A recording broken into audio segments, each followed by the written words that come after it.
are watching this live, thank you so much. I would love it if you can put something in the comments, say hello to me, tell me which city you're joining from. I would love to say hi to you. So we're gonna wait for that a little bit, just have folks join in and get started on a session. I'm really excited about this. And today is going to be about unlocking freedom. Is freedompreneurship the right path for you? So, hello and welcome to everybody.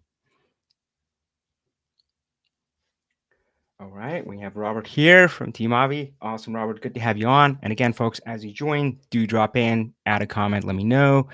Kimberly's here. Hey, Kimberly. And we have NZ Burger, Daniel Lee from Seoul, Korea. That's exciting. All right. So, folks, thanks so much. And I would say let's kick it off and dive into it. But I'm going to keep an eye on your comments as well. So keep them coming.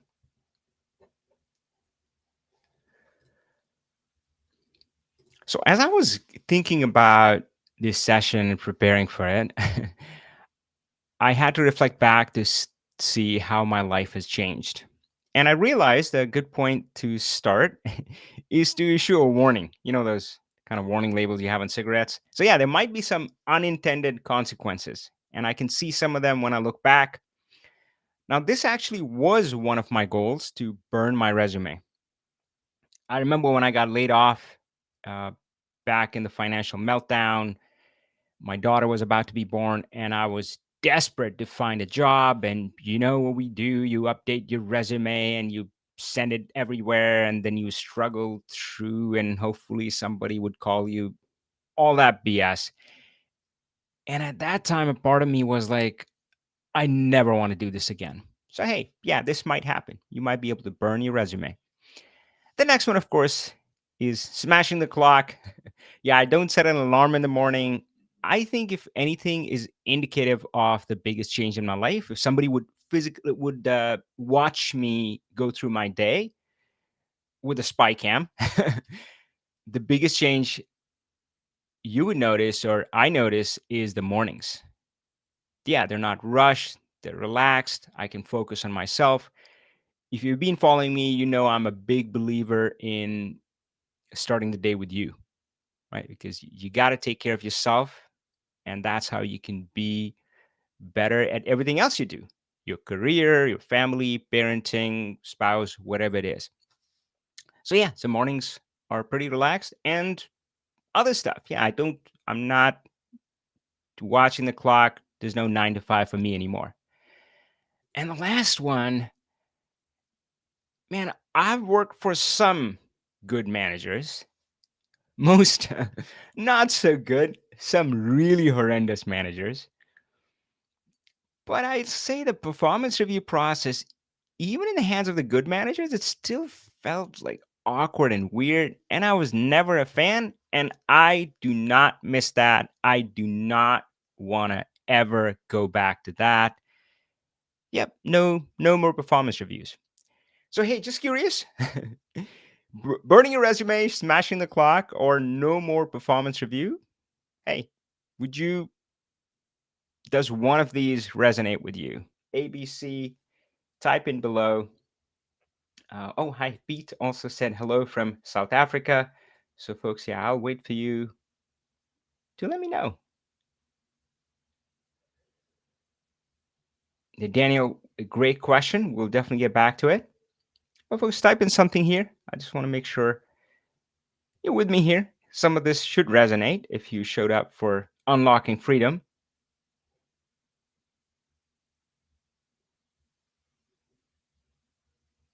All right. Kimberly says B. I think there's a bit of a lag, so I'm going to keep moving on, but I will keep an eye on the comments. So let's keep going. Great. So freedom, all of that stuff, burn your resume, all that sounds nice. But how do we get there? How do we get there? And hey, I'm not going to say that I have the best path and I know everything. No, nothing like that. Hey, I'm just sharing what worked for me and what didn't work for me. Right. So, yeah, there might be a lot of paths to there. You got to choose your own. Today, I just want to give you enough information about the specific path that I chose, the freedompreneurship, and then you can be the judge. But there are a lot of paths. And hey, there is the grind of the traditional 9 to 5. And that's what I did for 15 plus years. And I'll be candid, when I was in that, I really didn't know anything else because I didn't see any other examples. All I saw was people around me kind of hustling.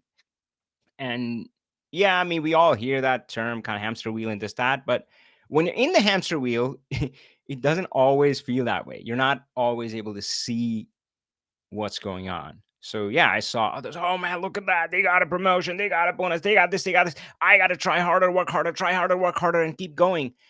And yes, you would hit those milestones, but then there'll always be a next one and next one and next one. So there's that. There's that path. And hey, I'm not going to judge if that works for you. More power to you. I'm happy for you. Then I started reading these magazines. Inc. was one, Entrepreneur was one, and I would admit it was more just kind of vicarious pleasure. I could never relate to that. It just was so alien. The Silicon Valley style entrepreneur, and they're talking about startups and venture capital funding and all that stuff and going public. And I'm like, I don't know if I want that. I don't know if I want any of that. But again, that is a path. So again, you be the judge.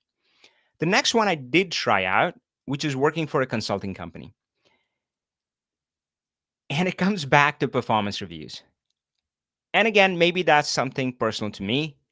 Maybe it's not a big deal for you. It's like, Avi, what's the big deal? I mean, it's just, I think if you're going through performance reviews, for me, I don't feel I'm in the right spot, right? I don't want to operate that way. It just doesn't work for me. So consulting company, what I felt was I was still an employee, a slightly different kind of employee, but still an employee. And for one, you can be laid off, right? So if you think about those things, if you can be laid off, and if you're going to performance reviews, it's not really that different. And I think I was subject to both of those. So that didn't quite work out for me. But again, could be a path.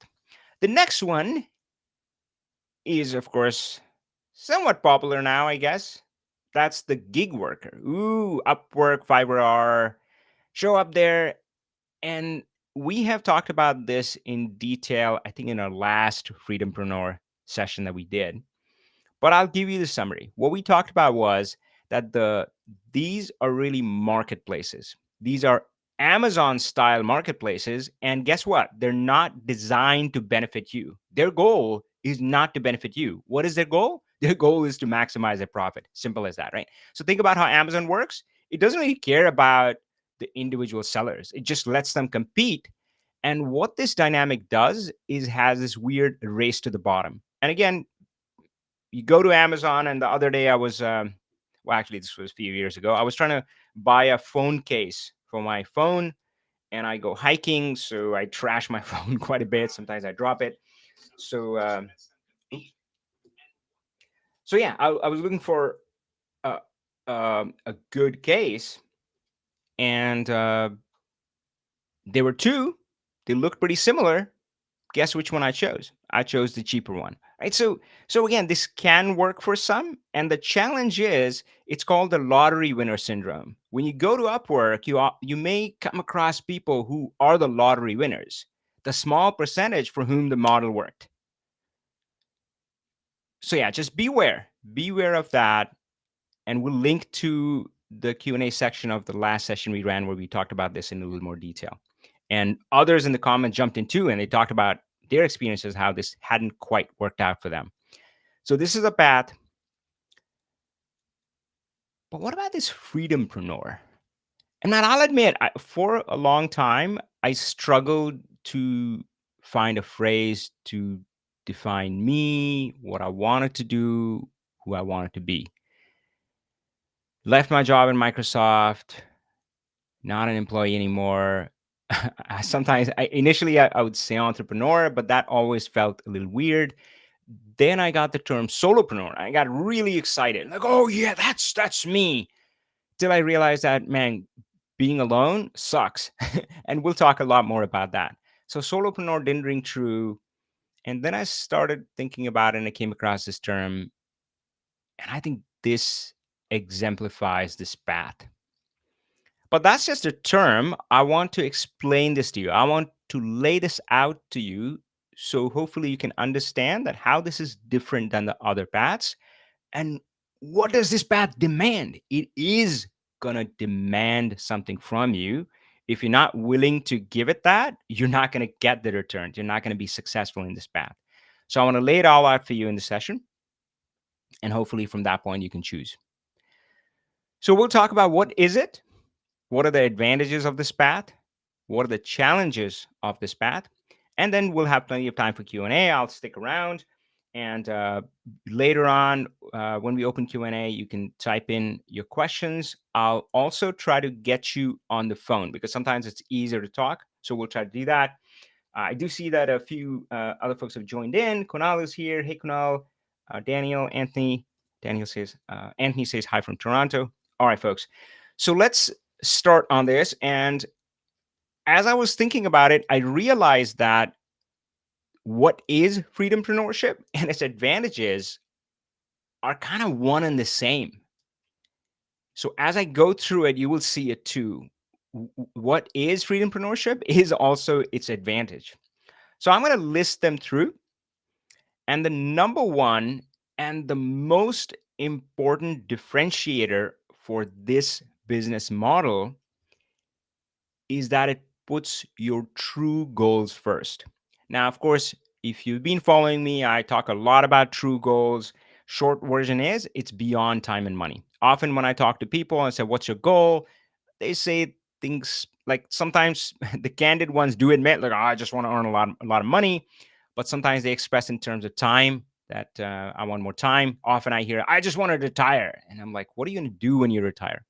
So you got to think about what's beyond time and money. If you had all the time and money in the world, what kind of life would you want? So you got to start there. And this takes work, by the way. A lot of people have no clarity. And sometimes I felt when I look back at my old life, I was chasing other people's goals. I just saw other people chasing those things, and I'm like, oh shit, everybody's running this way. There's got to be something valuable there. I must run that way. And after 15 plus years of running in that direction, I'm like, shit, this sucks. I'm exhausted, and I don't even know it's the pot of gold at the end of the rainbow. I mean, maybe there's nothing there. So you got to figure out what you truly want, and then you got to build your business in line with that. Think about it. It doesn't make sense how we operate. So here I was. I remember after I joined Microsoft, so I had been laid off and I joined Microsoft and I was slaving away. I was working really hard at work. Why? Because I had been laid off and I wanted to make myself layoff proof, which of course there's no such thing. You can never make yourself layoff proof. Doesn't matter how hard you work. You're just a statistic. That's the truth about corporate America. But here I was slaving away, spending late nights. I even stayed overnight, I remember. So doing all that crazy stuff. And my wife talked to me about it. And she's like, whoa, yeah, I mean, you're barely here. And I was like, well, you don't get it. I'm doing it for the family. And she just looked at me. She didn't say anything. And man, that look still haunts me because think about it. Think about the irony of that. What I was saying, oh, I'm doing it for the family, but that very thing was keeping me away from the family. You got to line up, right? Your life needs to be in alignment. You've probably also heard me talk about, people talk about working hard. Ooh, work hard. I can work hard. And they talk about working smart. Like, oh, yeah, work smart. Man, there's another level, which is working aligned. When you find that, you're never going to let that go. But yeah, it will take some work. You will have to do some homework. Great place to start is define your true goals. Then you got to build your business around that. Hey, so I know there's a little bit of a delay, but I want to hear about your true goals. So put it in the chat and I'll come back and would love to read some of those. So what is a true goal? I'll give you some examples. So work actually is an important part of my life. I want to enjoy what I do. Yep. And I again, for 15 plus years, a lot of my life was Started with a Monday blues, which started on Sunday evening. Wednesday was like, oh, halfway there, the hump day. And then Friday was TGIF. Thank God it's Friday. And now when I look back, why would anybody want to live a life like that? It doesn't make sense. What if work became not this thing that sucks your soul or draws you down, but it's something that empowers you, makes you amazing, and obviously that spills over in other aspects of your life. So yeah, so that is important for me. And of course, family. I love spending time with my kids. I really enjoy just being there with them for the small moments. Frankly, those probably matter more for me. But hey, the big moments too, the family travel and all that stuff. And this was much ignored in my 15 plus years. I remember I had long hours working on the computer, and yes, bad posture too. I had so much challenges with my wrist, with my shoulder, with my back. And now I get time to focus more on myself and take care of myself. And I said this earlier, I really believe that if you don't take care of yourself, you can't, a better you leads to a better career, a better life. So it has to start with you. So these things are nice, but frankly, none of that mattered in 2021 when my mom suffered uh, a severe health issue and we didn't know if we're going to get her back. And since then, all of those things are still true. Obviously, family is important, self care is important, but this is one of my key true goals now. I spend 2 months in India each year. And of course, as time goes on, I have the freedom and flexibility to increase it. Maybe spend 6 months there, maybe move there briefly if I need to. So that is one of my key true goals now.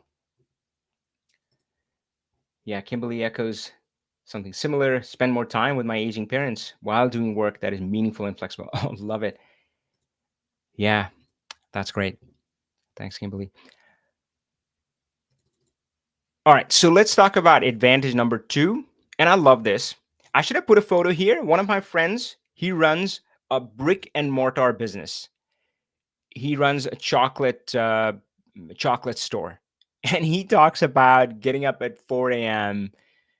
and stirring the milk or whatever it goes into making chocolate, and all the other things that go in the brick and mortar business. So anytime he hears me complaining about something, I was like, "Oh, this is so hard," and like, Avi, let me show you hard.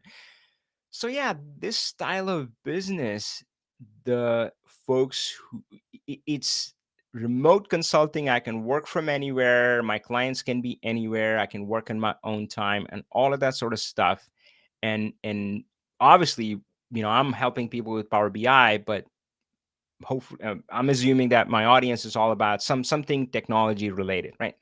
So yeah, so it's really low footprint, and generally when you're starting out, it's mostly going to be just you. I operated as a one person company for a long time, probably 3 to 5 years, and did really well.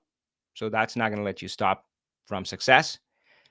Now, at some point, you can even adding one member to your team, and getting a virtual assistant is a great idea. I would recommend it. But again, I operated for 3 4 years, many years before I added members to my team. Now, of course, uh, that is helpful. So yeah, but either way, very low footprint. Now, just a tip. I'll talk more about this. That yes, we're talking about independent, but doesn't mean you have to go alone. The business model is really simple, folks. I would highly recommend. Well, actually, I should caveat that I'm not an expert. I'm not a CPA. I'm not an accountant, but I have gone through this. Simple is good. So sometimes people make a mistake. What they do is they focus so much on building a business. So they're focused on. I did the same. I was designing my logo. I was designing my business cards and getting a website and all that BS. None of that matters when you're starting out. What you need is cash flow. What you need is client. That should be your one and only goal. So yeah, simple gets you moving fast. And solo LLC is the simplest model. you should be able to form yourself. I did that for my business. And generally, if I look at my business, there is very minimal overhead. There's very minimal expenses, especially compared to any other kind of traditional business. So yeah, it's great. And what all of that leads to is that there is less to manage. And I always caution people that, hey, if you want to like build a big company, then I'm definitely not the person to follow. I'm not the one to coach you, because one, I haven't done that, and second, that's not in line with this path. Because what I enjoy in this path is that complete freedom. And yeah, I mean, do I really want to be managing a company of 30, 50 people? So there's low management, there are low headaches.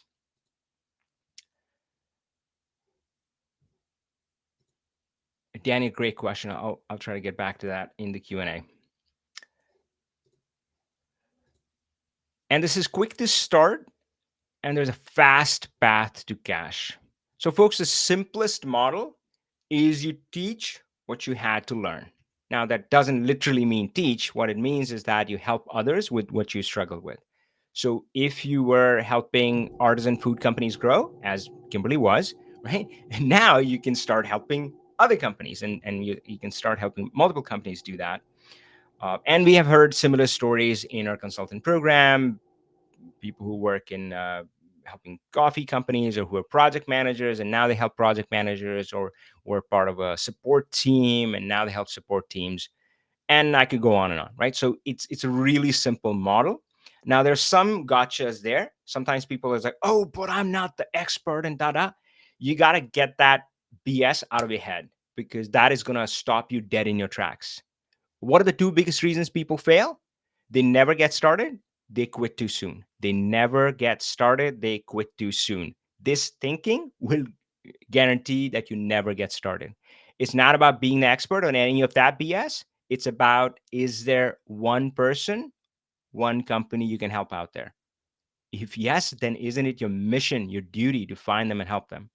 And yes, you're going to make money doing that, right? So that's easy as that.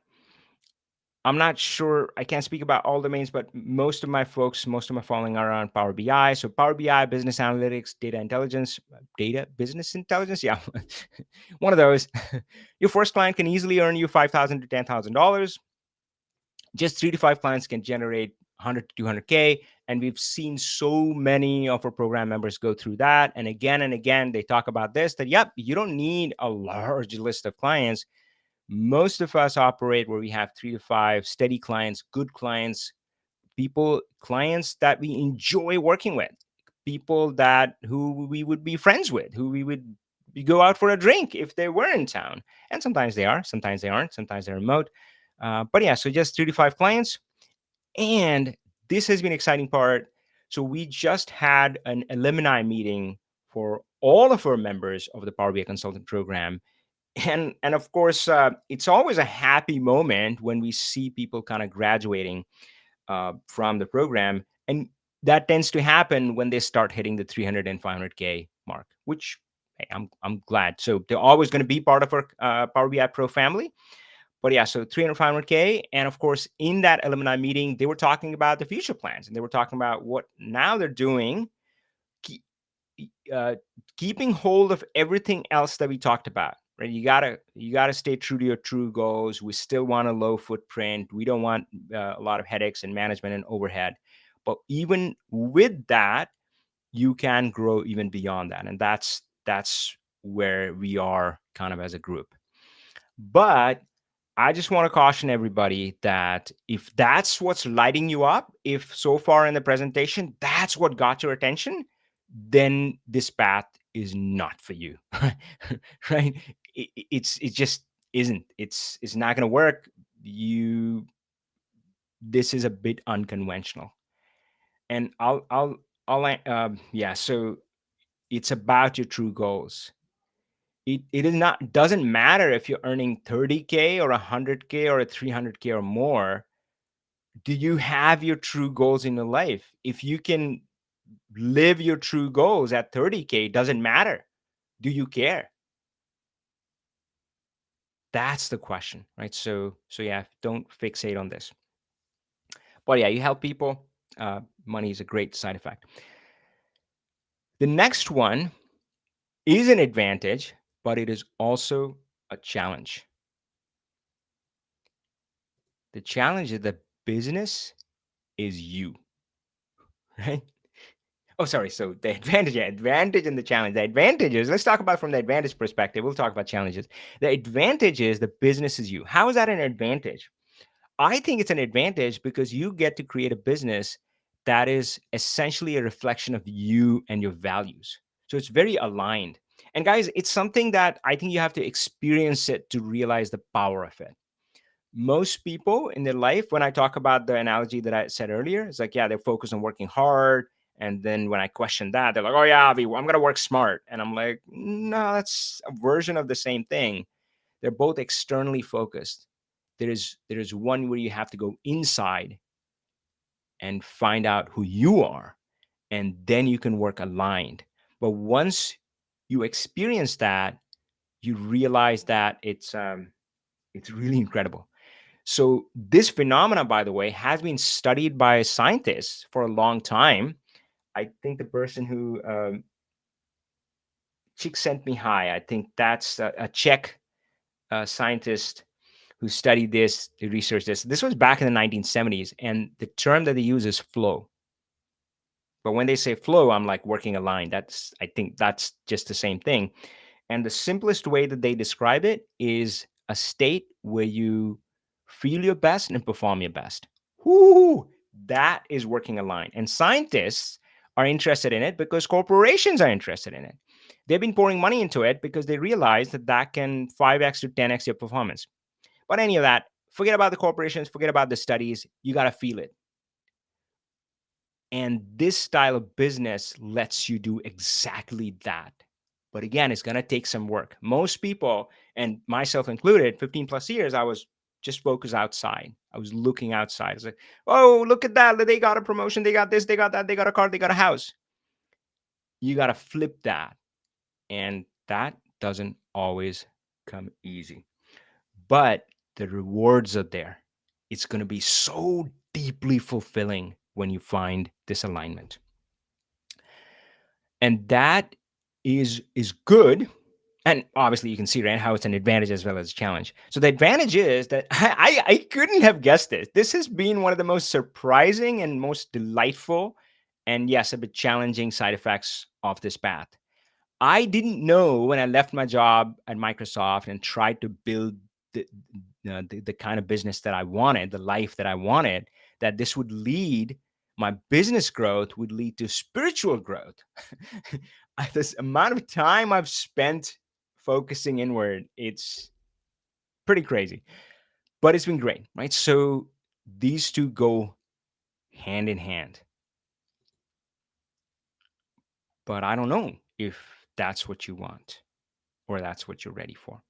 I'll let you choose. All right, let's talk about the challenges.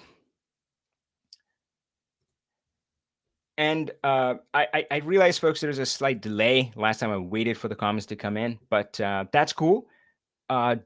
Dude, you know what? Maybe we'll save it for the Q&A. Yeah, so I'll walk you through some of the challenges that I see, but then I, of course, want to come back to the challenges that you have. So one challenge can be, and I hear this from a lot of folks whom I talk to about this style of business, is that, hey, Javi, what you're talking about, I'm going to be tied to my business, right? I don't want that. I want freedom. How does this work? I mean, you're talking about freedom, but I'm kind of just business is me. I'll say this. You got to remember the first thing that we started with. What I said is the essence of freedompreneurship, that you start with your true goals. If you don't have clarity on your true goals, or if you lose sight of your true goals, yes, you can be stuck in a situation where you're not really free. Like, I'm not free to do the things that I wanted to do, that I set out to do, that were important to me. So that is a risk. You got to watch out for that. But the other challenge that I see is that it's it, when I was in the corporate America, I could only see the examples that were around me. I couldn't imagine what else was possible. So I'll encourage you to do that. I'll encourage you to find examples of people who are running this style of business, but have the time to go hiking once every week, go to the gym with their daughter twice a week, have a relaxed morning where they can focus on themselves, meditate, go for a walk, call their mom, spend time with their parents, and take family vacations and enjoy their life. Right. So look for examples, whatever you want. And I'm just yeah. So if you say I want this kind of life, is there somebody out there who's living it? And I would say once you start looking, you would start finding examples. The next challenge is that starting is easy. Well, starting is challenging, but I know a lot of people when they're stuck at a first client, that is always a mystery. We've been working in a program with the concept of flywheel. And if you know flywheel, it's kind of that big disc, and which often you see in like spinning classes or stationary bicycles. It is hard to kind of get it moving, but if you have the right training, coaching, community, and support around you, you will figure it out, right? So that is figure outable. That's what I'm saying is easy. It's going to take some effort, but it's definitely figure outable. You're going to get the wheel spinning. That is not the challenge. What is challenge is to sustain it. That is the challenge, and I see that all the time in my Freedom-Preneur community, in our Power BI consultant program, is that people lose sight of their true goals. I remember one person, not in a program, but somebody else that I knew, and they were doing this style of business. And from all I could see, they were doing really well. And then one day I get a notification that they have joined a 9 to 5 job. And I called them up. I'm like, what happened? And he said, oh, man, I got tired of the long hours and constant travel. And I was so shocked. I don't even think I said anything to them because in my mind, I was thinking, well, then why do that? Right. So yeah, we lose sight of our true goals. And to sustain it, there's this balance of working in your business versus working on your business. So we see this all the time in the program. People get started, and the initial part, the part that I said is figure outable, they do figure it out. They get clients, they get one client, they get three clients, they get five clients. Oh, money is rolling in. And then they take their eye off the ball. And then the flywheel stops. And that's the challenge with the flywheel. You got to keep it spinning. Otherwise, to start spinning it again, you got to put in a lot more effort again. It's much easier to keep it spinning. So yeah, this you got to watch out for this. If you don't do this right, then yes, you can get started on this path, but essentially you're going to end up becoming an employee in your own company. And that kind of sucks. Now, there might be a lot of ways to mitigate it. The one that I would highly recommend is don't go alone. That's what helped me, having a coach, having a community around, because it was constant checks and balances.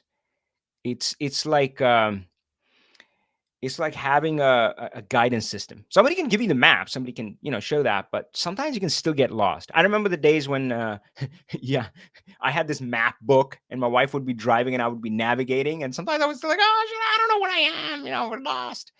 So yeah, so it and that sucks, right? So if you have that support around you that gives you the guidance system, I think that's one of the best ways to mitigate this risk. So yeah, I talked about this. Started off as like solopreneur, and then I realized that man, being alone kind of sucks. So independent, but not alone.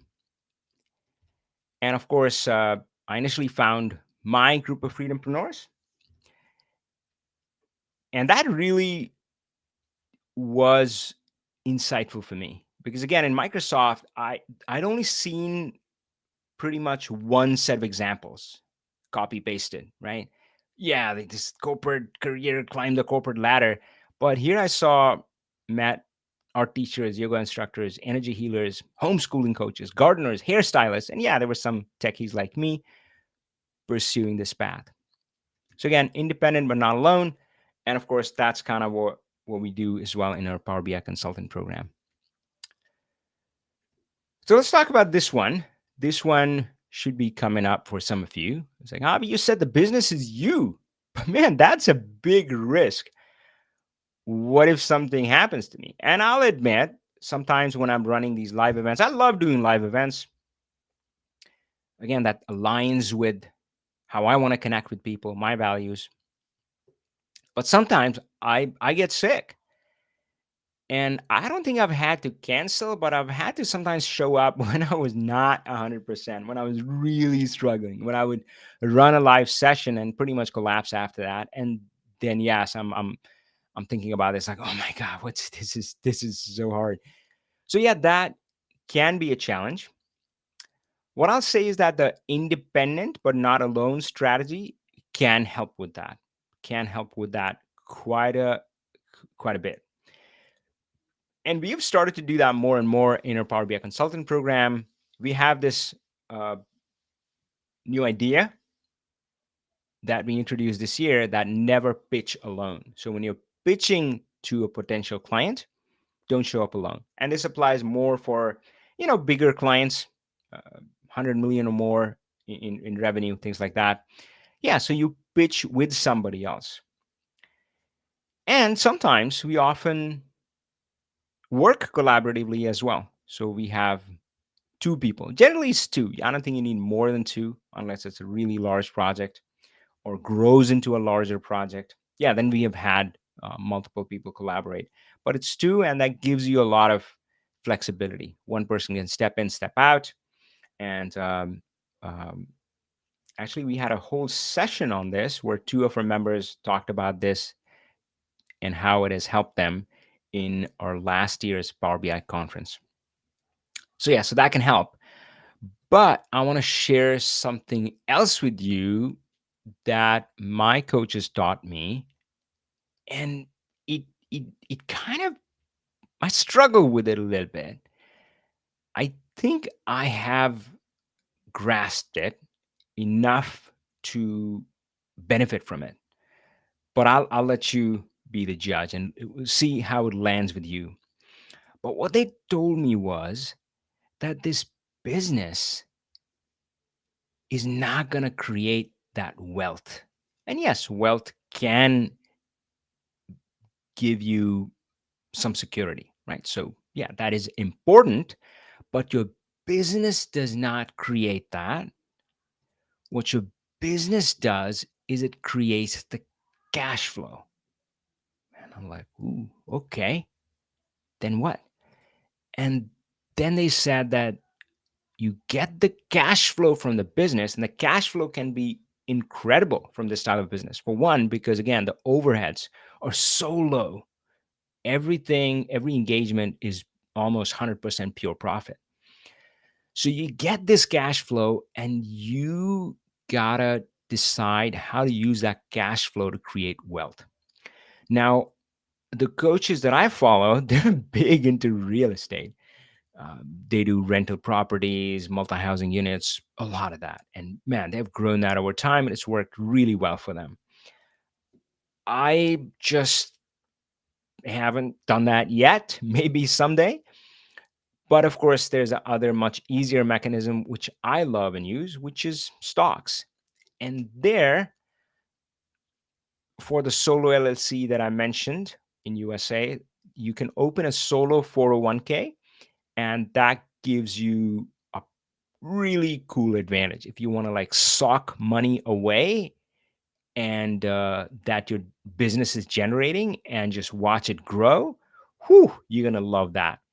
And I'm sure there could be other ways than not this would be, I'm sure, right? But so yeah, you got to think about that. So again, you can run this really profitable business, and you can take that risk. You're like, hey, it's if tomorrow due to whatever reason I cannot work, I'll I'll, I'll do something else. I'll figure something else out.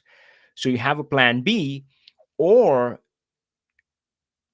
use this cash flow to create that wealth that's going to give you that security, so that tomorrow, if you something changes and you can't do what you're doing anymore, you're fine. You're going to be fine. All right, cool. Let's talk about the biggest challenge. And you know what I said? What are the two biggest reasons of failing? One, you never get started, and two, you quit too soon. Now, the quitting too soon, I'm pretty obsessed about that because, of course, I coach others on this path. So I'm really attuned to that and focused on that. But the first one is a bigger challenge that people don't even get started. And and I think the problem comes from this, that our world is flooded with examples of big success, right? So Elon Musk, Jack Welch, Bill Gates, Jeff Bezos, Warren Buffett.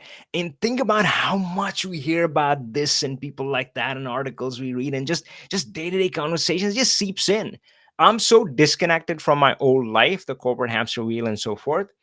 um, but it's still around me. I kind of get to know in here. So it's inner psyche. Sometimes I don't know what this is, like a hero worship or something, but our society or media has gotten obsessed with this big success and has gotten us obsessed with it too. So much so that the small success does not get noticed, right? We just don't see that many examples around in our lives. And I saw none, zero, in my journey in 15 plus years in corporate America. All I saw was that had these blinders on me. It's like just marching ahead, and yep, look, that person got a promotion. They're doing this, big car, big house, whatever. I just didn't see other examples.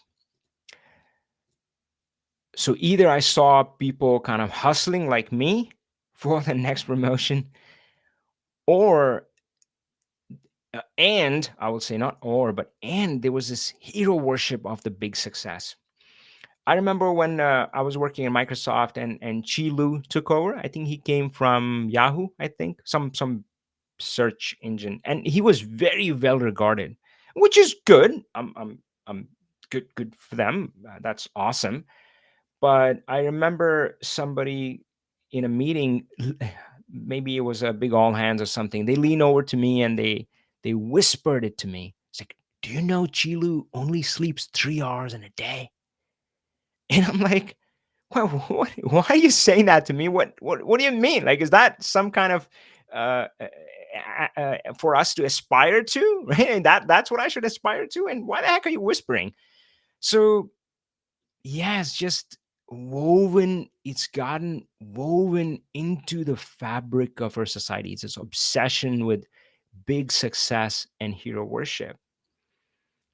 But what I say is that, man, small can be big sometimes. That could be being there for your mom when she needs you, just being around with my family. And yeah, travel is great, but I said it earlier, I love the small moments. I love being able to drive my daughter around while I still can. She's about to get her driver's license, so that might change, but I love those short drives. We go to a dance class and it gives us time to chit chat. I get to listen to her playlist. Small things that mean so much to me. They mean the world to me. And the people that I work with and I serve, and I feel so privileged and so humbled by seeing their journey and being able to help them in some small way. Small can be big sometimes. I love this quote by Dr. Seuss. To the world, you may be one person, but to one person, you may be the world. So, folks, small can be big. So, that is what freedompreneurship is about. So, hey, let's say cheers to our small success. All right, cool. So, hey, I couldn't stay on top of all the comments as we were talking because of the slight lag, but I want to catch up. So let's start with the question that Daniel asked. And how is it different from gig worker? Well, for one, I strongly advise, and again, you make your own choice. I'll trust you with that. I'll just give you the information. I'll give you my opinion, my experience. So I would advise to not be on Upwork and Fiverr unless, I don't know, something it's either working for you already, then hey, good for you, keep it going, great. Or somehow you're desperate and you think that is what is going to help you, which I doubt it will. So, yeah, Freedom-Preneur, you want to build. So, when I said the business is you, this is a lot about building your personal brand. And there are a lot of ways. Again, there are so many ways to do that. The one that I like is using LinkedIn.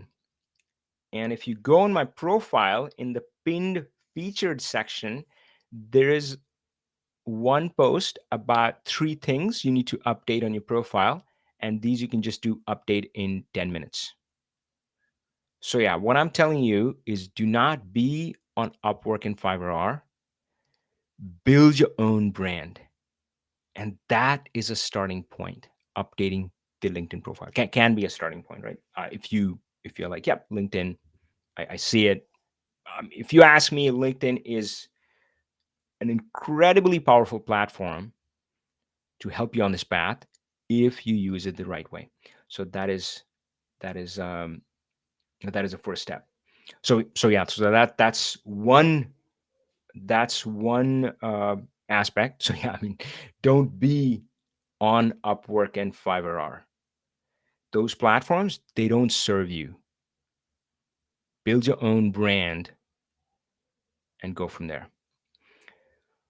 All right, folks. So yeah, I'll scroll up, but again, if you have any questions, maybe just repost, and I will try my best to help you. If I see something really interesting, maybe I'll ask you to join the phone. I haven't tried that before, so we'll see.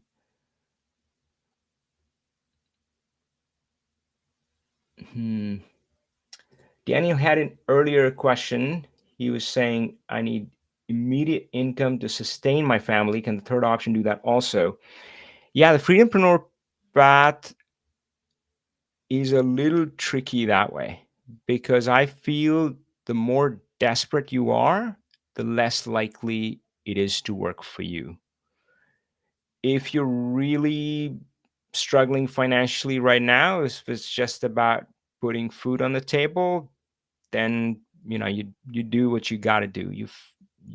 So that's the challenge, because when we operate that way, then everything else flies out the window. Our true goals fly out the window, our values, working aligned, all of that flies out the window. You just want the next job. So if you're in that situation, I'll say, yeah, take that next job, get that money coming in. The best way to start on this path is to transition into it gradually. So as you have, yeah, take any job that comes your way and do whatever you need to do. And then try to build this on the side. Build your brand, build your side business, your Freedom-Preneur business, and go from there.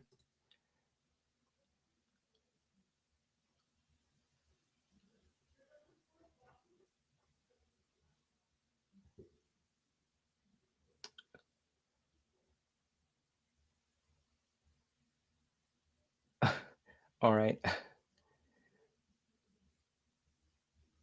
Shout out to Kunal. Kunal was saying, I'm a passionate entrepreneur focusing on next generation skills platform from India. That's great. Awesome, Kunal. Keep going.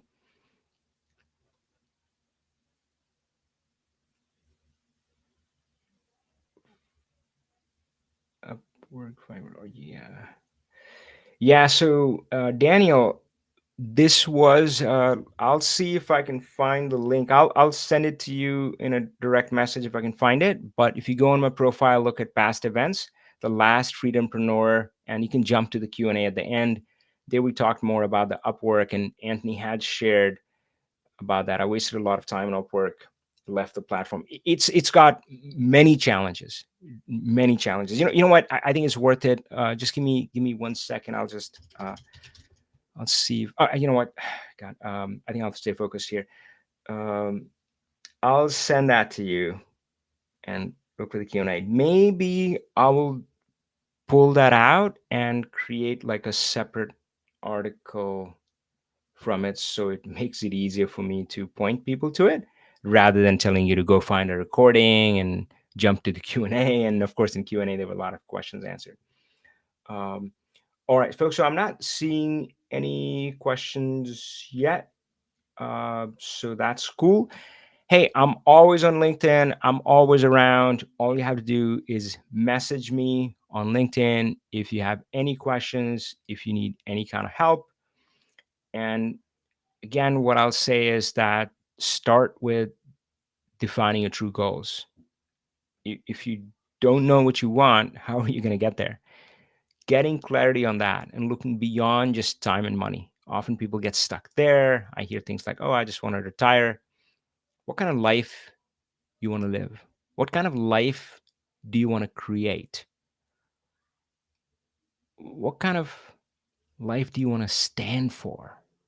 Right? Think about that. Think about that and go from there. Anthony is saying, oh, oops, sorry. It can be a challenge in this style of business to maintain a steady cash flow. I would disagree. And again, we've had so many examples in our consultant program. We talk to our current members who have their flywheel spinning. Some are getting started, but folks who have it going. And of course, we talk to our alumni members. We had our alumni meetup recently. And again, people are doing really well with very few clients. So 3 to 5 clients can easily get you 100 and 200K.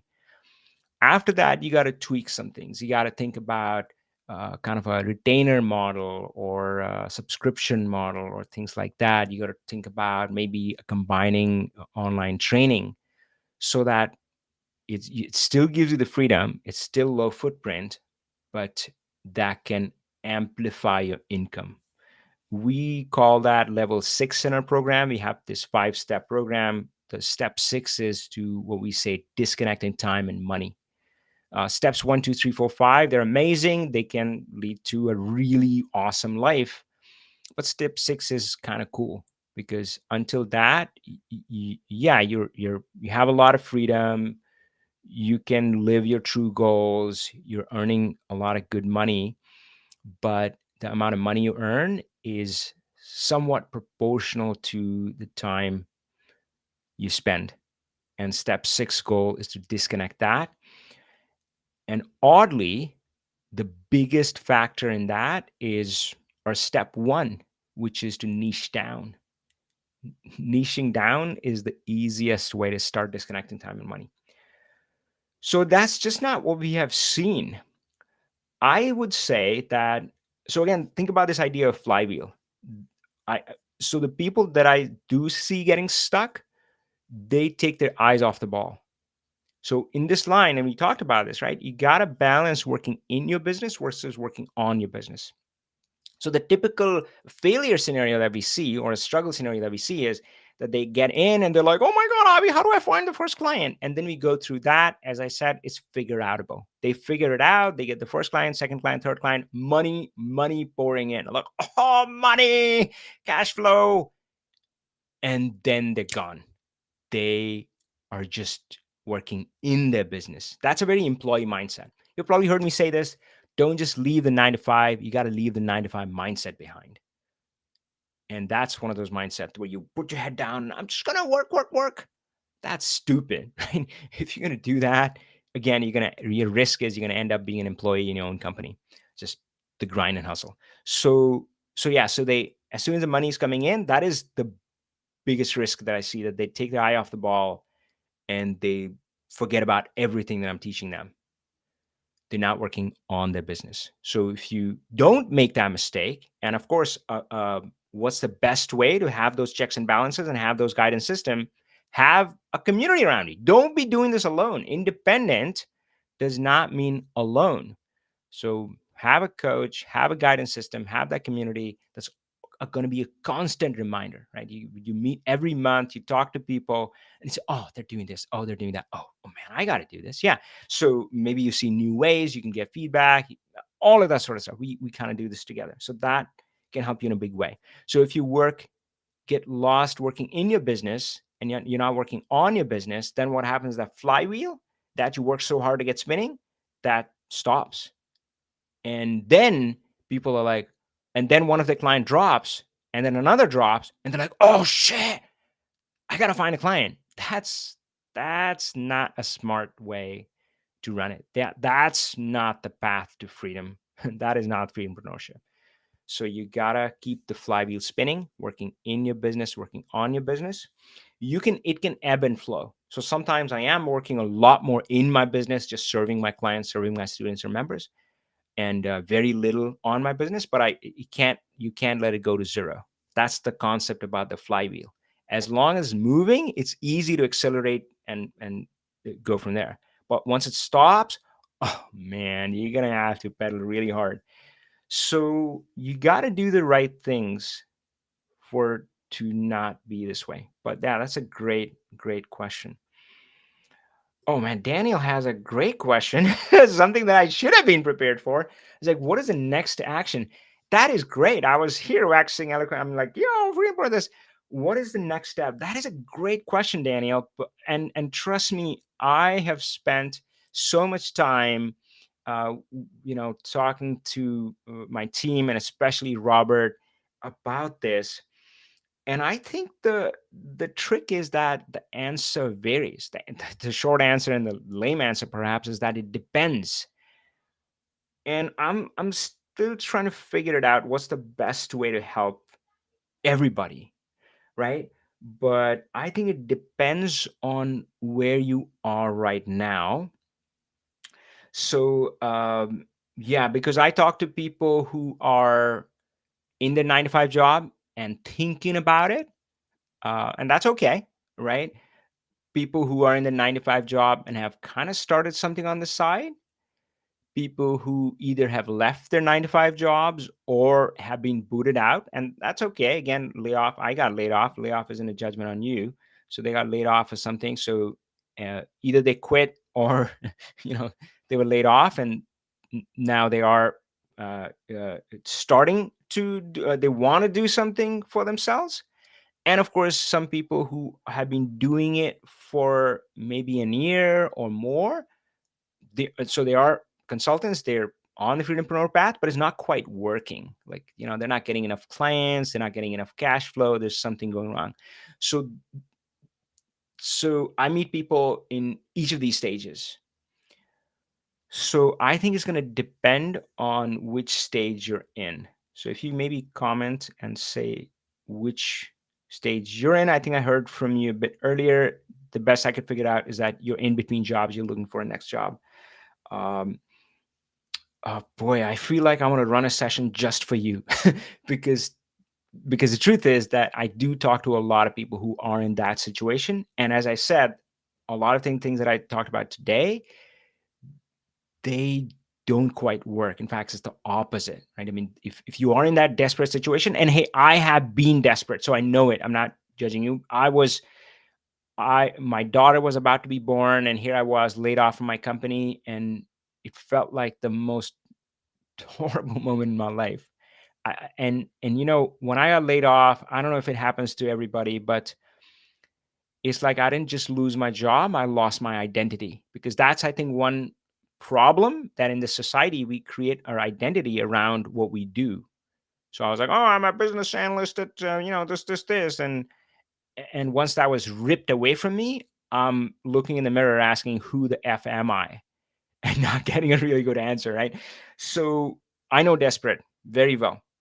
But yeah, this path works doesn't work. It hurts. Freedompreneurship, if you try to follow this, yeah, it just doesn't work.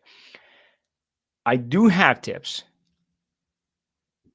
I don't know. Maybe next week we run that session, or maybe you and I get on a phone and talk. We'll figure something out. And frankly, talking to you would help me, because what it would do is help me crystallize my thoughts around it, so that hopefully then I can run a session where I can then share it with everybody. Say, hey guys, we've talked about freedompreneurship, but what if you're desperate? You're like, shit, I want the next job. What's the fastest way to find a job? I don't care what job. I don't freaking care about this working line and all that BS. I don't care my true goals. I want money, baby. So yeah, and yeah, so let me think about that. Anthony's saying flywheel is not spun yet. That's great. Danny, man, that I did like that question. I'm gonna be thinking about it. What is the next action? Do we categorize people in these five categories, and then for each one we say do this?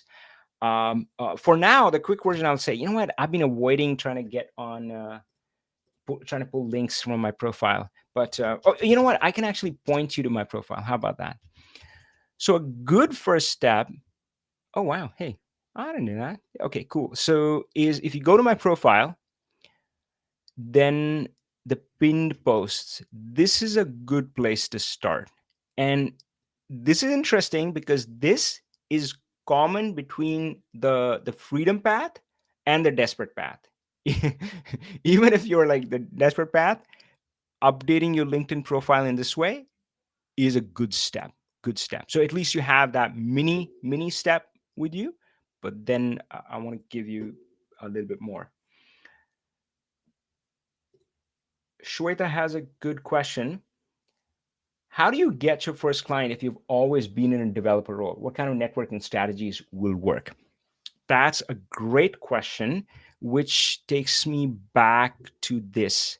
So, folks, I think actually both of these are good. So, in the go on my profile, and if you are in a techie role, as Shweta seems to be, developer, use that term, watch this video first. And then if you like that, if you're like, yeah, that makes sense, then this one invites you to take action on that. Right. So yeah, so this is one, this is two. And in there, I'll give you a short version so that we can talk about it. What I'm saying is that I'm asking you, imploring you, beseeching you, my GRE vocabulary is coming up. Apologies, guys. All right. That's the only time I kind of studied for an exam like this. Okay, focus, Avi, focus. Help. All right. So I'm focused on Shweta. And so what I'm saying is that it's very risky to build your career on the foundation of tech. And as you progress in ranks, as you get promoted and stuff like that, you start earning more. And obviously, with that, you're also getting older. It gets harder and harder. Maybe you've already experienced that. If not, then you will. And that's definitely what I experienced. So I quit my corporate gig after 15, corporate job after 15 years at different companies. But I could see the writing on the wall. I could see how it was getting more and more challenging for me to compete with people who were younger than me, who were better at tech. They were coming with the new tech knowledge, which I had to really struggle to learn, but they had it already. And they were willing to work harder, longer hours. And the last one was a whammy for less money. It's what I call the unwinnable game. So tech is like a sand dune. So for me, I made a shift when I turned 40 plus. Doesn't matter what your age is. You could be 20 plus, 60 plus. I don't care. I mean, now is the right time. Now is the only time you have. Is I would say see if you can switch away from having that as the foundation of your career. How do you do that? That is a great question. And I'm really close to finishing my how to figure out your niche. Basically, you pick a business niche. So maybe send me a message and ask for the niching down guide. I don't know what I call it, but yeah, if you say niching guide, yep. So ask for that. And I think one of these videos says that as well. It's like, hey, don't build it on tech. Establish a business niche. If you want help figuring out, then comment. Ask for the niching down guide, which I'm working on. So it's pretty close. So that's the first part of advice. I feel there was one other thing. Oh yeah, of course. So when you said how do you find your first client?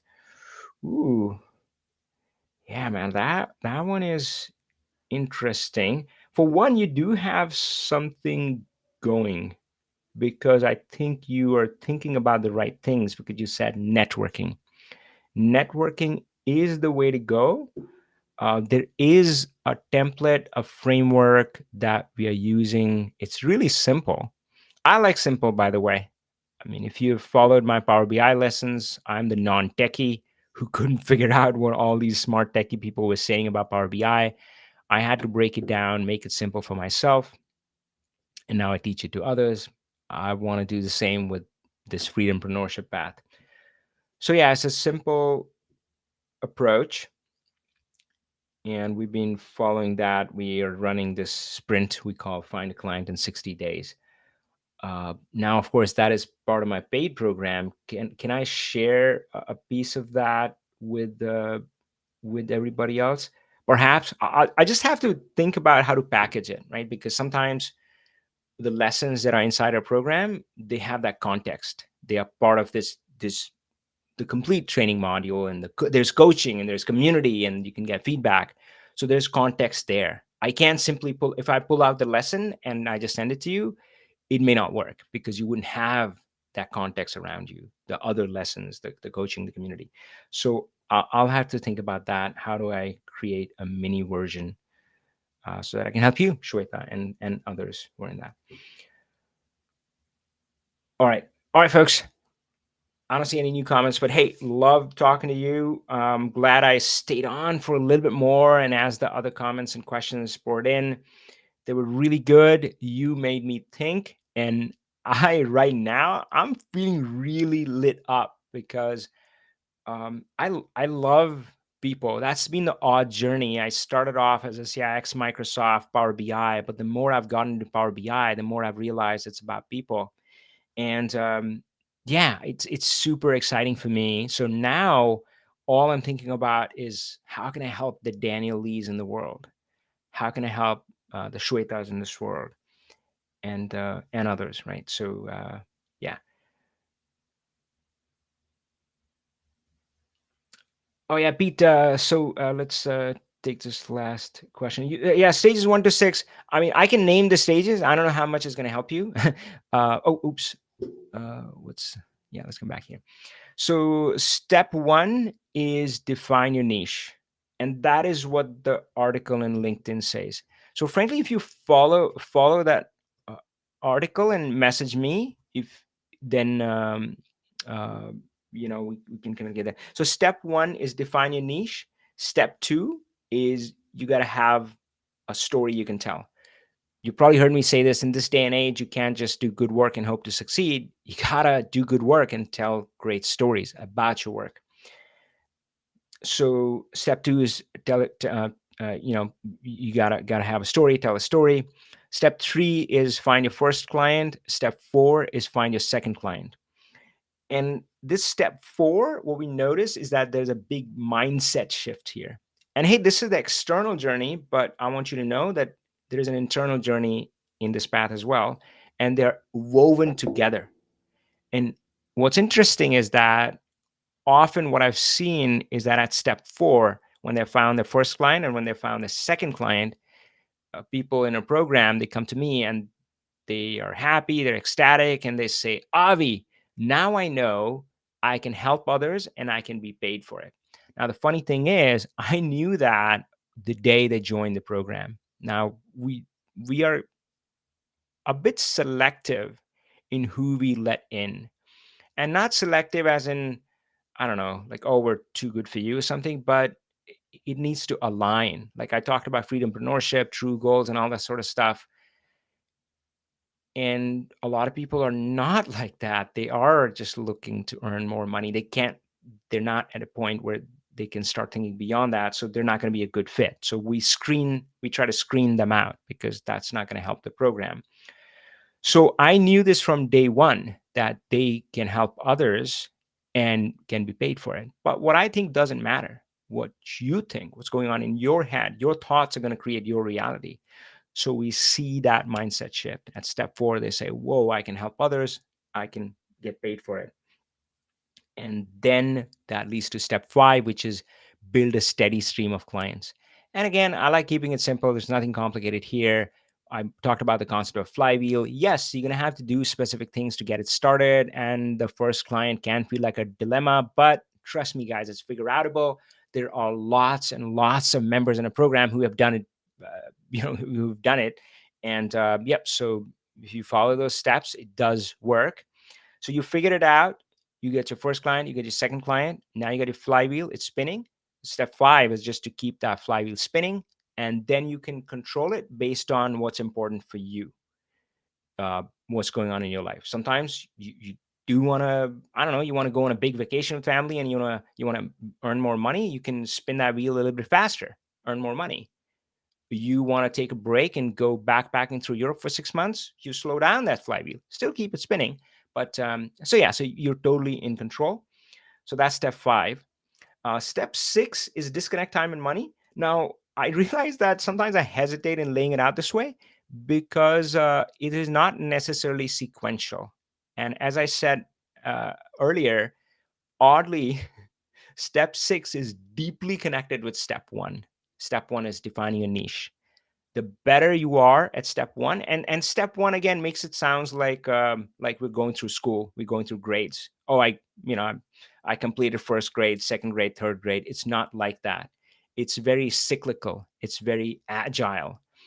So yeah, like, oh yeah, step 1 did my niche and move on. No, you keep revisiting it, and the more you do it and the better you get at it, the more it's going to help you with step 6, which is awesome. You disconnect time and money. The money you earn is no longer related to the time, the effort, right, that you need to be there and you need to spend. Because for one, it doesn't need to. Because money, yeah, I mean, basically you peg it based on the impact you're having. And with our skills, we can have tremendous impact. So yeah, step 6, very possible. All right, folks. Hey, good fun. I'll be here for you. Again, message me if you need any specific help.